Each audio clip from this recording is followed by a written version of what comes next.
Welcome to the Sustainable Production Forum. Hath squile each tenoyap, toits tanakquian quinshaman, cis quian sna, an hath in squalowin, an wanaxt in squalowin titseeds. Welcome everybody. It lifts my heart to welcome you to these ancestral lands and waters of the Huamathquiam, the Tsleil-Waututh, and the Squamish Old Olkameo. I am Squamish and Stalo, and I'm standing on these shorelines where the salt water meets the shoreline and comes back into the forest with ancient trees, ancient cedar trees, ancient fir trees, and ancient maples. Welcome, OCM.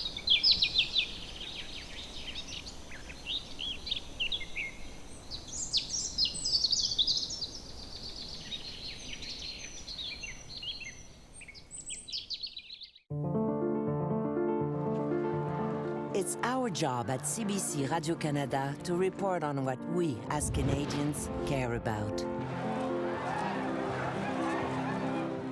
Politics, culture, sports, entertainment. But there's a bigger picture, something Canadians care about even more: the environment. It's what all the rest of it hinges on. We wouldn't be here without forests, wildlife, and oceans. Stories on the environment often have the way of making us feel powerless and small. Who are we against a hurricane? Who are we against a wildfire? Who are we against a changing climate? We are more powerful than it seems. So we're not just going to report on the environment. We're going to take action and help preserve all the things we care about. We've looked at how we can do better and set some goals for 2026. And that's just the beginning. Our ultimate goal is carbon neutral.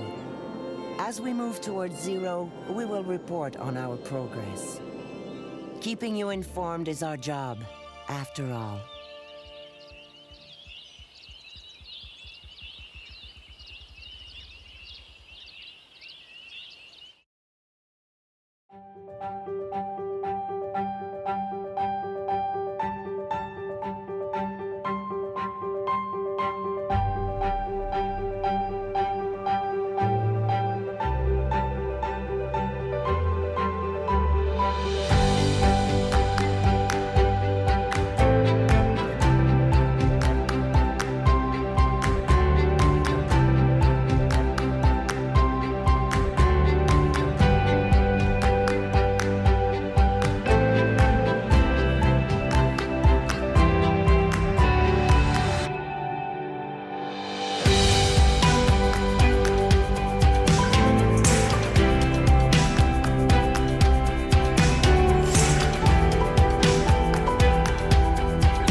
Ontario's film and television industry is committed to a sustainable future. The Ontario Green Screen Initiative is a public-private partnership of industry leaders that have assembled to provide the tools, relationships, resources, and educational opportunities required to make real environmental change. Visit ontariogreenscreen.ca for more information about how you can take part.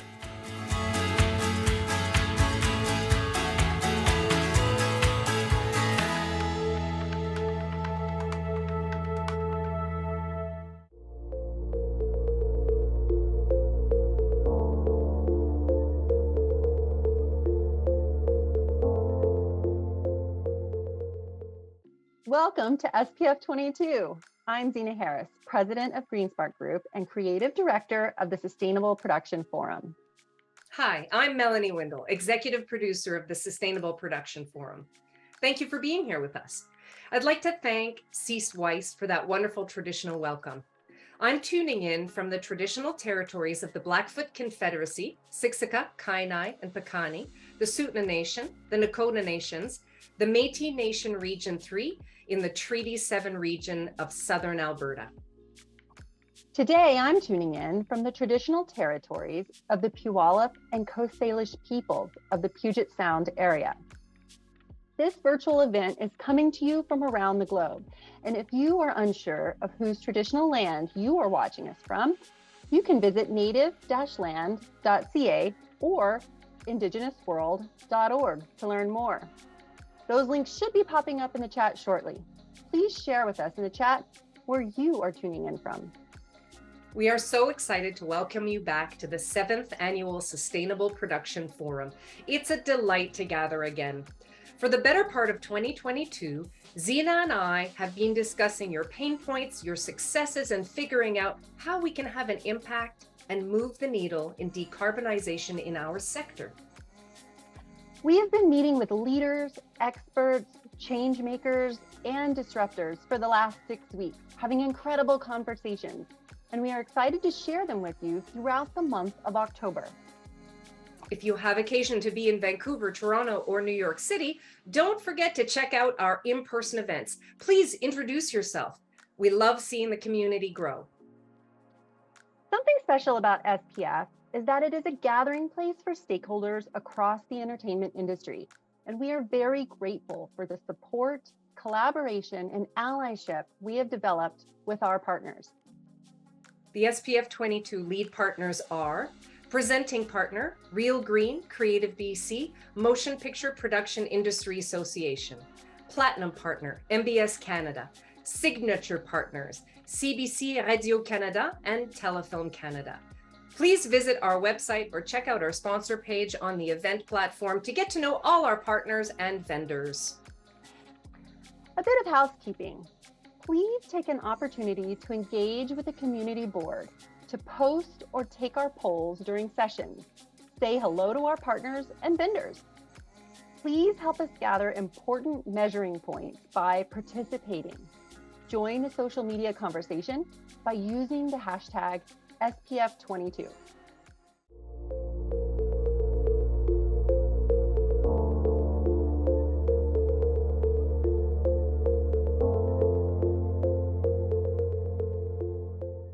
Hello, and welcome to the Case for Clean Energy. As part of their Net Zero plus Nature commitment, Netflix is working to decarbonize the production process on the shows we love. Join us for this fireside chat to learn how their productions, including Virgin River, Bridgerton, and other favorites, are reducing their emissions. Today, we'll hear from Shannon Bart, Senior Manager, Sustainability and Productions at Netflix, where she is responsible for leading Netflix's sustainability strategy for its global productions. Shannon's work has a strong focus on reducing emissions from production operations through optimizing, electrifying, and decarbonizing production power and fleets. And leading this chat is Lydia Pilcher, producer, director, writer, and co-founder of PGA Green. Lydia Dean Pilcher is a director, producer, writer, and CEO of Cinemosaic Inc., based in New York City. She has worked extensively in the international realm and is inspired by themes of cultural perception, climate change activism, and social justice. Welcome, both of you. We're excited today to dig into one of the most important conversations in our race against climate change, the transition to clean energy. Shannon has been working tirelessly with the teams at Netflix to usher in practices that show what our film and television sets can look like as we meet this transformation, which is literally at our doorstep. We're going to start by screening a special presentation that will set the stage for our conversation today.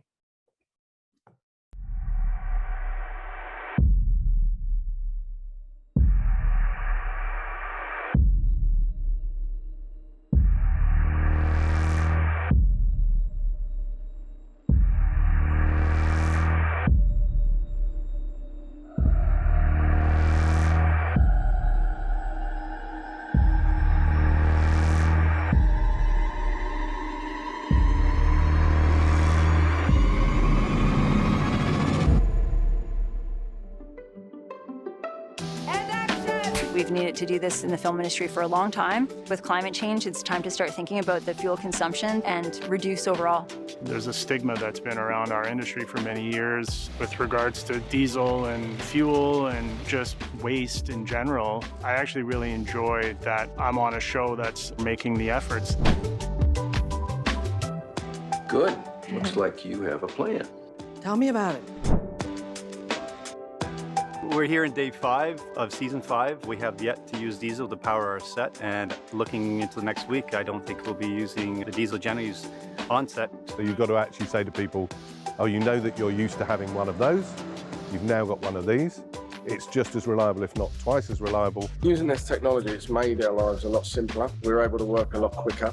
In this whole shoot, 49 days, we'll probably run a generator for 3 days. The biggest complaints we get, especially filming in residential neighborhoods, is the sound of the generators and the exhaust fumes from the generators. And both of those are non-existent with the electric generators. They don't even notice that they're running. You would turn that on so we get a sense of what it sounds like. Yeah, no, that's on right now.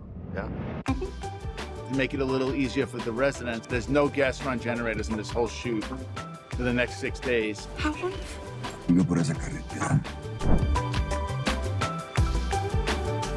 Hybrid units are a combination of a battery pack with a backup generator and some solar panels. Power off of the battery until it gets to a certain level, and then the generator will kick on and recharge the battery. What do you think? Les choses sont en train de s'arranger. On this set, we're able to make small changes like the solar panels and like running on a grid to just start thinking about how to run sets more sustainably. It just is so much more cost effective and better for the environment. We are standing in front of a hydrogen power unit. The only exhaust is water. There's none of these other pollutants. It's actually water that you can drink. The power generated by the hydrogen fuel cell is there for this very beautiful balloon, light balloon. Regarding hydrogen, the whole experience has been super positive, and we would definitely use it again. Question? Bueno.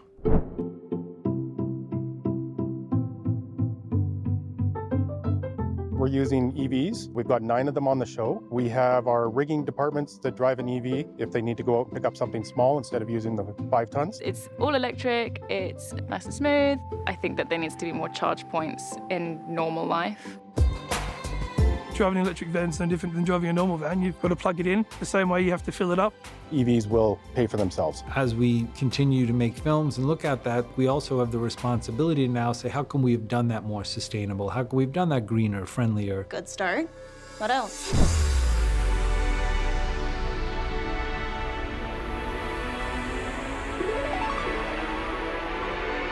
It's not lip service, like we're really trying to make an impact, both from the corporate side, but also on the ground. What we need is more support from the public sector, governments, industry, studio executives. We need everyone to buy into green tech. It's nice to know that working on set with equipment like this, we have a bright, clean future. The crews are ready to go green, and it's really good to see that happening.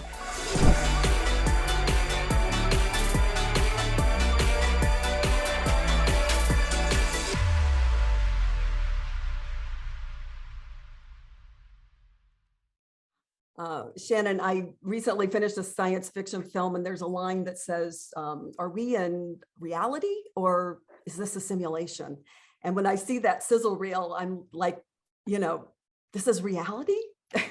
Tell us about the trajectory for Netflix to put clean energy at the forefront of your sustainability policy. Yes, Lydia, it is the future. It is here now. We are so excited about it.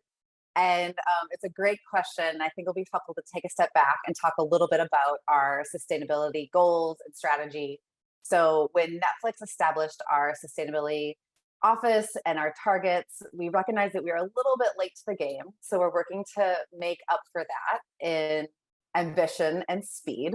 And as you saw at the end of that video, we have a couple of climate targets. One is to reduce our emissions that we have control over at an absolute level by the end of this decade, 45%.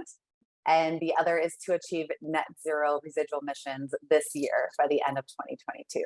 And so those climate goals, which are informed by the best climate science available, really has informed our climate strategy.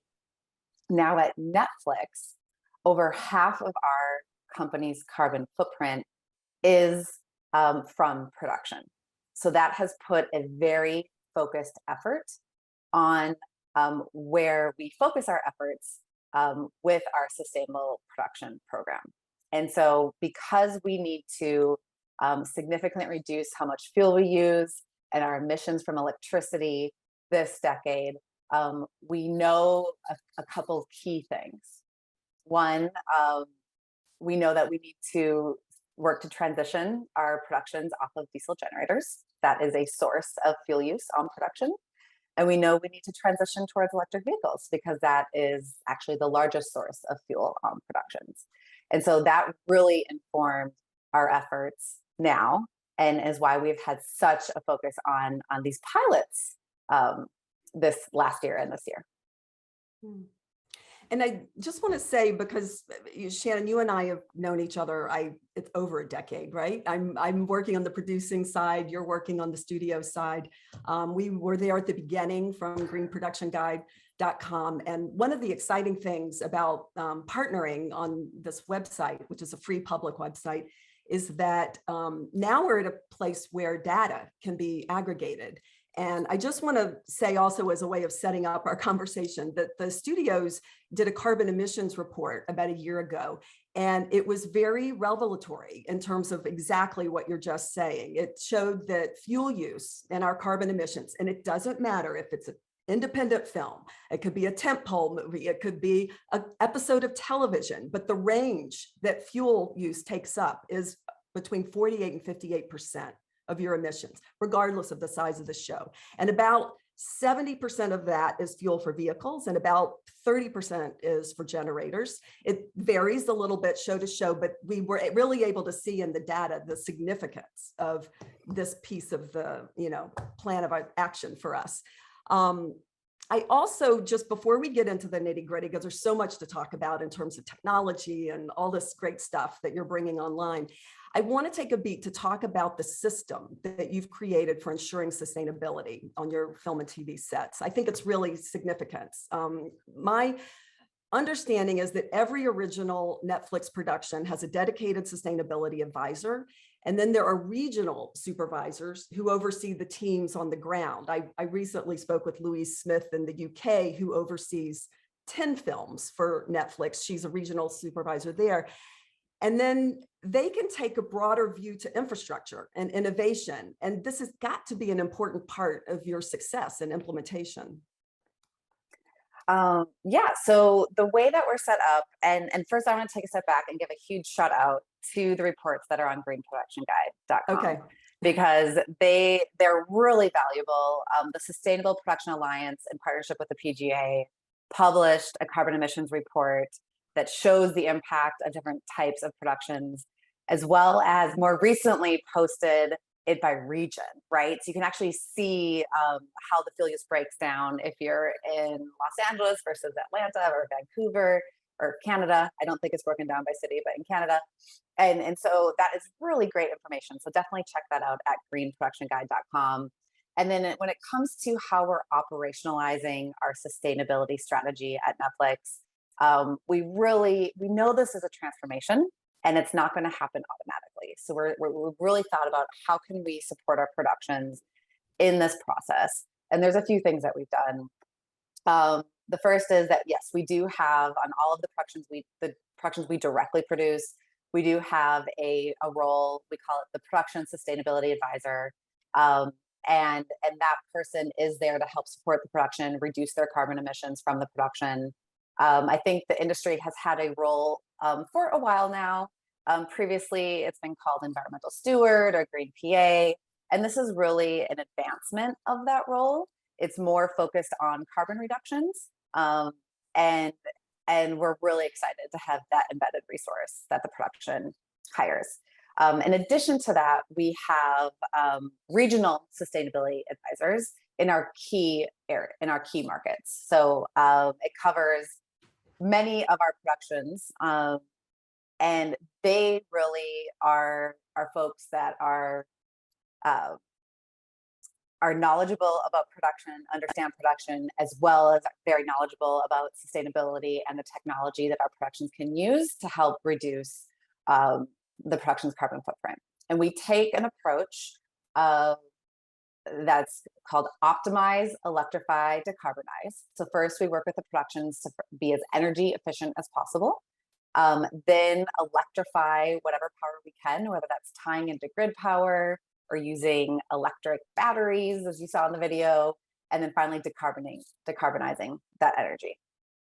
And then in addition to having the boots on the ground and then the regional advisors, we do then have the support of our team, as well as all this technical, these pilots that we're really looking to try, that the technology that we're bringing to the productions. And sometimes the productions bring the technology to us, and we learn, and of course we always learn from the productions as well.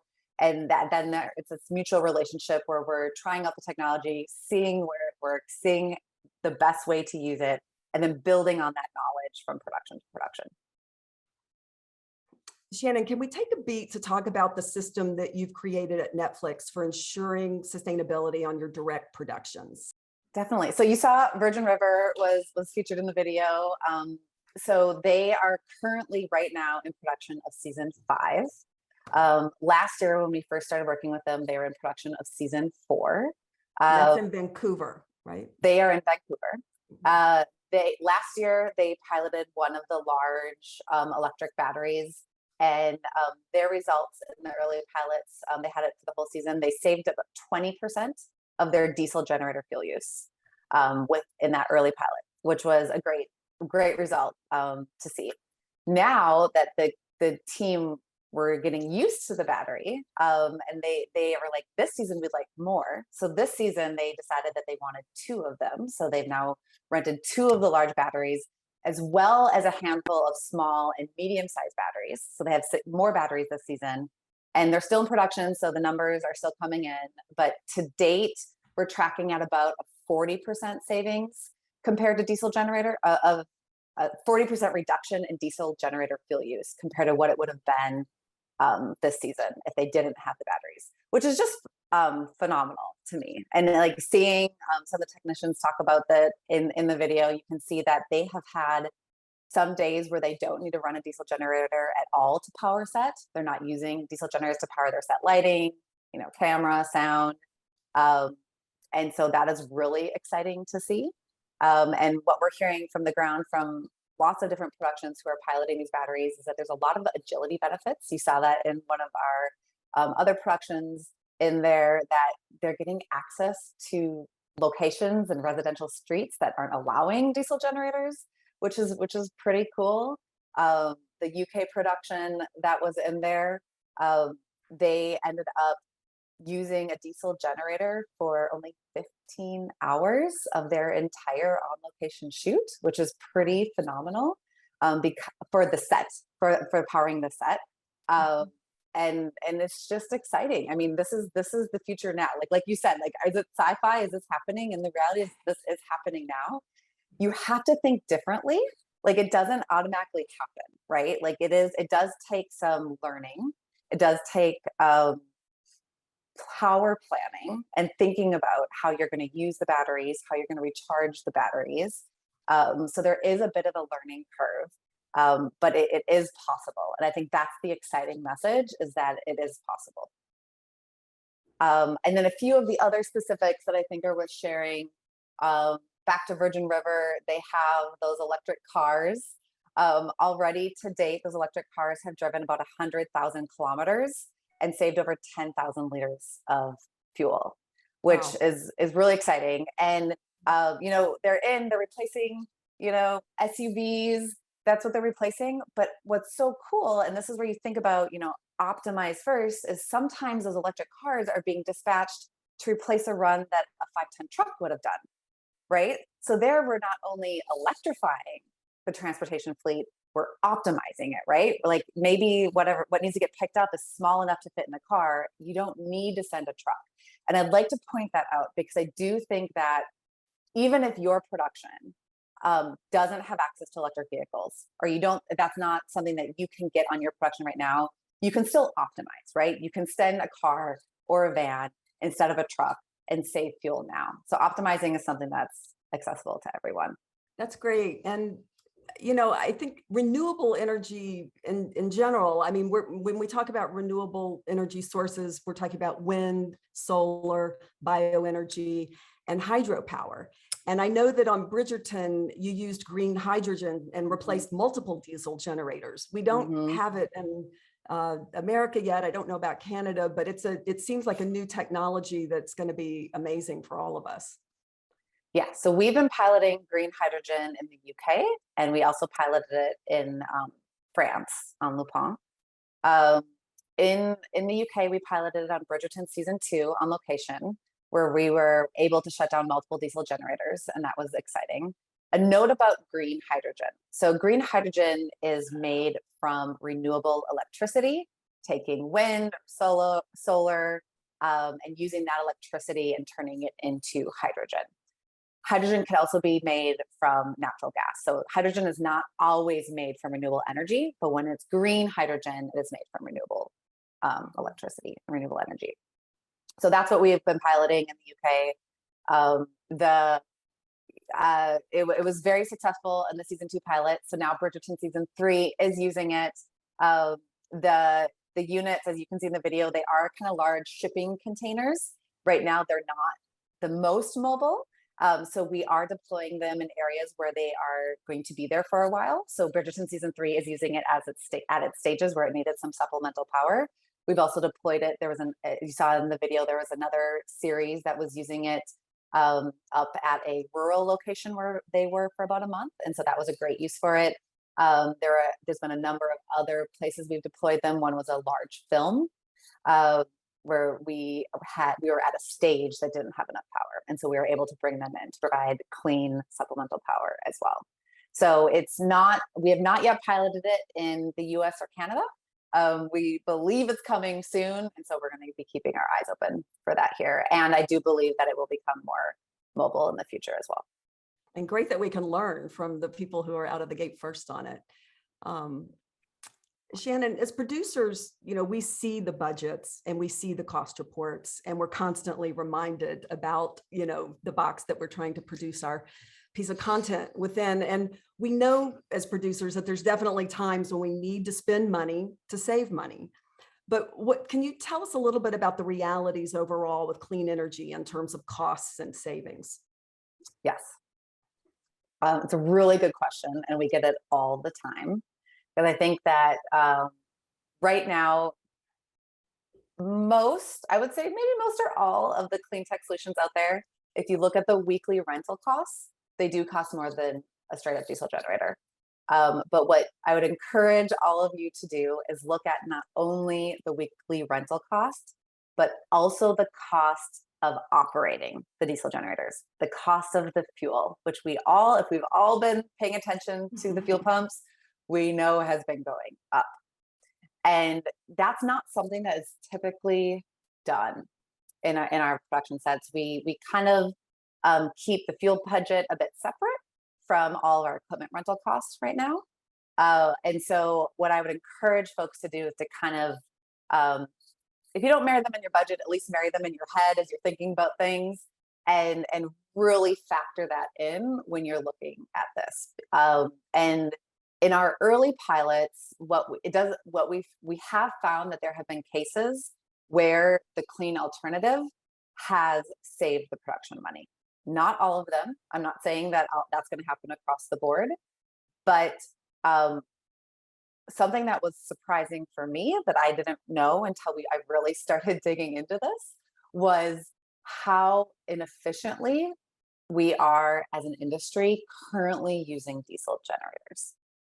And so I'm going to share, Lydia, if it's okay with you, I'm going to share a little bit about what I've learned in the last year about generator optimization, because I just want to say, this is really super important. I mean, I feel like what you're about to share is what we should all be thinking about and talking about. So go for it. Okay. Because this is it kind of has blown my mind. And so, okay. So we rely on generators. Generators have allowed us to make great content wherever we want to go. But the way our industry has typically worked is that we rent a generator for run of show, and our technicians typically choose the generator that is the largest we possibly need, which makes sense, right? Because you get a generator that will work for any scenario that could possibly come up. What that has resulted in is that for the majority of our shoot days, we are running generators at very low loads compared to what they're designed for. And this is a problem on multiple levels. And let me just give some examples. So let's say you have these generators, like let's say you have a 1600 amp generator. That machine is meant to run at a load of like consistently 50 to 70%, right? Like these generators in general, all meant to consistently run between 50 and 70%. They are not meant to run lower than that. And they're happiest in that range. They are most fuel efficient when they're running at that range. And the machine works the best at that range. So that means if you have a 1600 amp generator, you want to be running a load that's at least 800 amps, maybe 1000 amps, right? You want to be pulling that load. What's happening is that we are renting 1400 amp generators and running loads of 100 amps, 50 amps. Like we are running generators at 10% loads, like 5% loads. We've seen logs at 1% loads. We are running consistently across the board. We're not seeing generators run much higher than 20%. It depends, sometimes it's more. But this is causing a problem because when a generator is consistently run at such a low load, one, it's more likely to break down. I was really surprised in some of our pilots when we're hearing feedback that the batteries are more reliable. As you saw even in the video, it was like we're hearing that the batteries are more reliable. Our generators are less reliable because we're running them at such low loads, and then they're experiencing issues where they're getting clogged, they're getting having wet stacking issues, and there's other issues that are happening, and they need extra maintenance. And so that's not great for us. We want to have reliable power production. The other issue is that when you run them at such low loads, they're not running fuel efficiently. So you are wasting money. You are literally burning fuel and not capturing all that electricity. And so this matters to you as a budget standpoint. So like, let's say you request from your supplier a 1000 amp generator, and the supplier doesn't have it, but they say, we can give you a 1600 amp generator for the same cost. It's not the same cost to your production because you are going to be, if you had this 1000 amp generator, you're going to be more fuel efficient. You'll be saving more money on fuel than if you run that 1600 amp generator in the same scenarios. So don't accept it, push back, get the right size generator. But the reality is that optimizing the diesel generators that we use now is something that everybody can do now, right? If you can just choose the right size generator for your load, and then if there's a day that you have big set lights, you're doing big night shoots, you're pulling out the HMIs, all of that, have an extra generator on standby, or bring in the extra daily generators. Like it's if you can support your teams to bring in the extra generators when you need them, but then right size the generators on all the other days, that ultimately will most likely save you money on fuel and reduce your production's carbon footprint in a way that will benefit your productions in the end. And there's so much more I could say about optimizing diesel generator use. I'll stop there because probably some people have already checked out. But maybe Lydia, I'll talk about technology that does this for you because we touched about it in the video. Hybrid generators are super cool. So that's pairing a battery with a generator.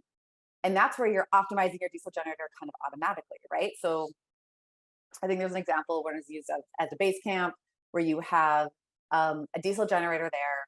It charges the battery. Then all the power comes off the battery. When the battery gets low, the diesel generator turns on and it recharges the battery.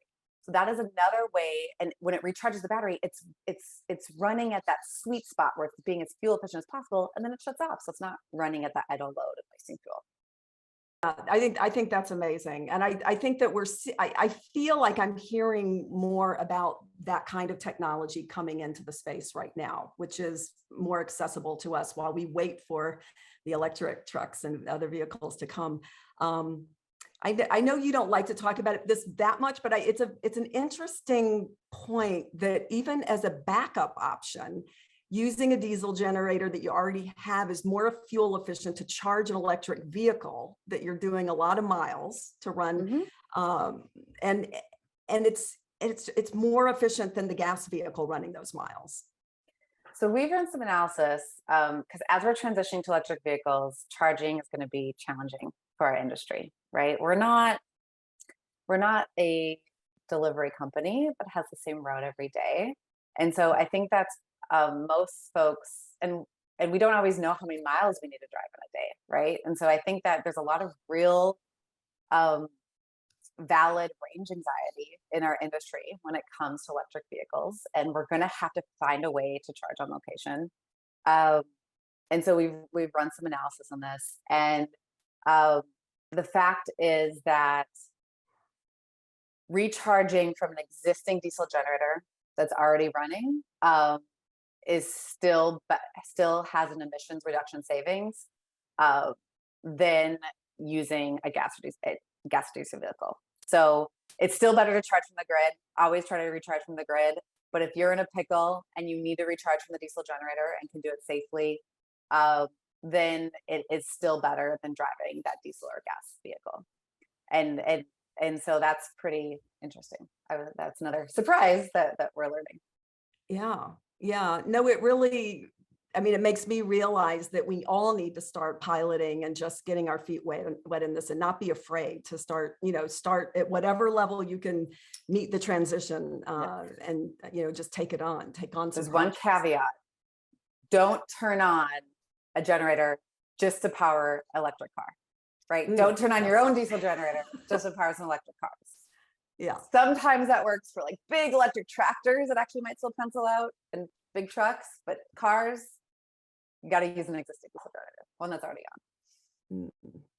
Shannon, I know you're also actively involved in working with vendors to innovate, and I find it especially exciting that you and many of the studios are using this aggregated data from the carbon calculator on the Green Production Guide to make a case for the vendors to supply renewable energy and other things, like to increase the supply chain. Can you tell us about this level of your work? Yes, so we see our existing industry suppliers as so key to this transition. Netflix is not going to do this alone. We partner with the PGA and other studios via the Sustainable Production Alliance, which you can learn more about on greenproductionguide.com. And vendors are a really key part of making the technology available. We're partnering with us on pilots. And so Netflix has, we are in active conversations with so many of our suppliers. It's really exciting to see so many of them come to the table with solutions and ideas, and being willing to pilot new technology, being willing to offer new technology, being willing to develop options or acquire options. And so we know how our industry works, right? We have a basic freelance crew, producers, filmmakers, and suppliers. And all of us are going to have to work together to basically reduce our industry's carbon emissions and achieve the goals that we're working towards. That's great. We're so lucky that we have all you guys doing this. What are the challenges with film crews on the craft side and also the leadership level on the production side? What have been your challenges and your most successful strategies? Well, this is new, right? In general, this is new. And so anything that's new is hard. We have a really well-run industry. Like it's a well-run machine, right? And anytime you put a new cog in the well-oiled machine, there's a little bit of adjustment that needs to be made. But so I think sometimes inserting new technology, there's a little bit of hesitation, but across the board, once the technicians get a chance to play with the new technology, they come around. Like, it's really exciting. So I think that our biggest challenge is just demonstrating what we're trying to do. That's one reason why we made that video, is because we're just trying to show what's possible and demonstrate what we're trying to do. And And until you get the equipment in the hands of the folks that will know best how to use it, how to deploy it, and how they know best how to power sets, it's really hard to kind of sometimes have folks visualize the end game. So I think just learning curves, it's behavior change. When it comes to clean mobile power, it's going often like batteries, for example, it's going from a central source of power, like a generator, to maybe a distributed source of power. So it's a different way of thinking. And all of that takes time. But I have been continuously impressed by the openness and excitement that I'm seeing from folks on the ground. We touched on it earlier. I think the biggest challenge from producers is how much more is this going to cost me? I mean, that's their job, right? To manage the budget. So we manage that, but again, most people in the grand scheme of things, this is such a tiny fraction of the budget. And once you realize the added benefits, in addition to saving money on fuel, the production agility benefits that some of this bring, the access to sensitive locations, the just cleaner air and healthier sets. I mean, it sells itself. It's really great. Yeah. And we also try to message about, what really is happening in terms of this acceleration of climate change, because it really affects all of our health and safety and well-being on sets. And, we touched a little bit on the pollution from the generators. And I think that all of us, can relate to health and safety. I was struck by a statistic the Washington Post gave about the number of people in North America affected by climate change in 2021 was at 40%. So it really is on our radar now. And I think there's more receptivity to taking on this, these initiatives. It's important. And that's something that'd be good to leave everyone with, is that I think there has been a sea change, right? Like, it doesn't matter what your politics are. This isn't really a political issue anymore. This is truly, most people have been directly impacted by climate or know someone who has been. And most people are really concerned about it. Your average person is very concerned about climate change. And so if you are in a leadership position on a production, then open up that conversation, right? Have that conversation, elicit, ask your teams, ask your department heads, ask their departments, how do you guys think we can operate more efficiently? Where do you see opportunities to save fuel? It's really, I think it's easy to feel like it's somebody else's job, right? Oh, it's somebody else's job to figure out how we're going to save fuel in this production. But you're really only going to be successful if everyone sees it as their job to operate as efficiently and fuel efficiently as possible. And so, and really just empowering everyone at every level to know that most people want to do something. They just aren't sure what to do. And so just start that dialogue, have that conversation, and the ideas will come and try them out. Agree 100%. And having environmental stewards on sets really makes a difference too, because you've got a third eye watching everything and really tracking everything and implementing. And I think crew and cast and producers all appreciate that, because I think everybody wants to be doing the right thing. It's a lot of work right now in this transition, and it's important work. So I wanted to ask you about some examples of any new sustainable pilot programs that Netflix is planning to implement. And I also, there's a lot of talk about scope 1, 2, and 3, which, refers to the greenhouse gas protocols. There are different levels of calculating your carbon emissions. And I thought it would be helpful for our audience to talk about what that means today as we start to think about our workplace and our employers and the whole, ecosystem that we're a part of. Yeah, sure. So for our upcoming pilots, I think we're going to keep leaning into vehicles. We're going to keep working to pilot. Right now, we're piloting cars and vans, and we'll work to start piloting trucks in the future. And when it comes to the different parts of your carbon footprint, I'll just do a real quick 101 on a carbon footprint. So you might hear about different scopes. So there's scope 1, which are the carbon emissions that are directly combusted by your operations on set. So it's mostly the fuel you burn. So think of scope 1 as the fuel we burn. The fuel we burn by putting into our vehicles, the fuel we burn by putting to our generators, into our heaters, special effects, explosions. Scope 2 is our emissions from electricity. So the electricity we purchase. So how clean or dirty is the electric grid? When you turn on lights in your office, your stage. And then scope 3 is kind of everything else. Crew, like employee commuting, business travel, hotels, helicopters, airfare, and all the goods, like materials and services that are used in the production. So costumes, set deck, props, construction, catering, the food we eat goes into scope 3. Visual effects, post-production, all of that. It's a service. We use a post house, we use a visual effects house. They use electricity. That would be the productions in scope 3 emissions as well. So if you want to think about it, just kind of orient yourself. Scope 1 is the fuel we burn. Scope 2 is the electricity we buy. And scope 3 is emissions from everything else. Mm. And I think that's great. And it's good for all of us to know, because I think it's helpful to know when we're working on film and TV sets, and working with our employers and having these conversations, to know what level they've reached in terms of their commitment, because it usually kind of goes in that order, right? 1, 2, and then 3.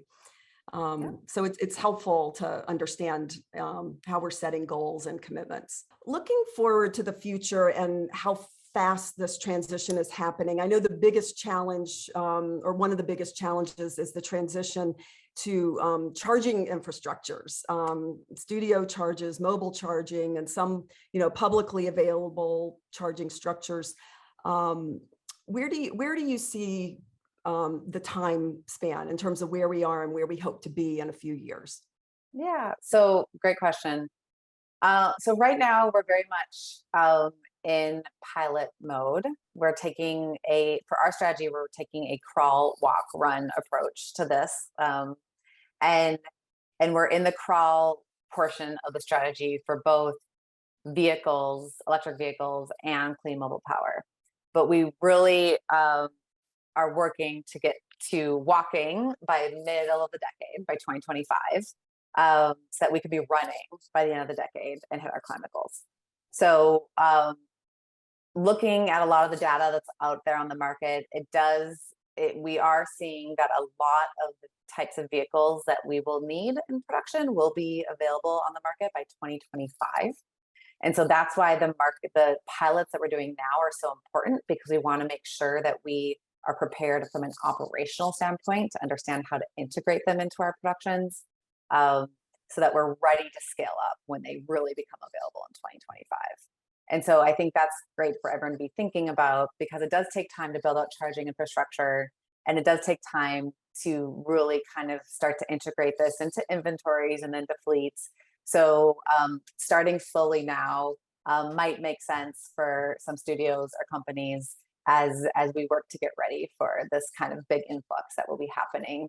And that's 2025 is not that far away. Like, it's almost 2023, then it's 2 years after that. So it's going to be here before we know it. On the clean mobile power side, just the technology is improving all the time. And so with the success that we've had, in the last year, we've engaged and we've had successful pilots on more than 25 productions. We've implemented more than 90 batteries, like more than 4 hybrid units, 5 hydrogen power units, over 100 low carbon vehicles. We have just deployed so much, not like we as in me, but like our productions together, as we've really focused on this effort, have deployed so much technology. And if you'd asked me a year ago, would we be where we are now? I don't think I would have thought that. So it is just moving so quickly but it will take all of us continuing to move together to move at the pace that the climate requires us to do so, to avoid catastrophic climate change. So I think we all need to be having these real conversations wherever your influence lies, within your production, with your suppliers, with your studios, and working together to increase inventories and get access to this equipment for our productions. I do think, as someone who works on production sets, the biggest hurdle often is just to try something new. Some of it's new, some of it's different. The more educated we are when we're talking about clean energy, the more likely people are to take the initiatives in this really important transformation seriously. So I want to, as we wrap up here, I want to just say, things are changing, accessibility is increasing, but we also need to demand it and demand it faster. Last year, PGA Green with our guild created a call to action for Hollywood to transition to clean energy with a 50% reduction in emissions by 2030. The letter was published in the Hollywood Reporter, and it includes bullet points on every level of what we should be striving for. And if you go to the greenproductionguide.com website, you can click on GPG in action, and you'll find this comprehensive action plan with questions that we can all be asking in our workplaces, whether you're working on stages and offices, facilities, location. We have all the questions to ask how to make this transition and to create healthier environments for our workplace. So Shannon, a huge thanks to you and to your team at Netflix, and also to the Sustainable Production Forum, all of you doing so much important work and igniting this inspiring conversation today. We have a lot to do, and it's exciting to do it with you. Lydia, thank you for this conversation. I had so much fun, and a huge thanks to the Sustainable Production Forum for hosting this venue of really important and meaningful conversation.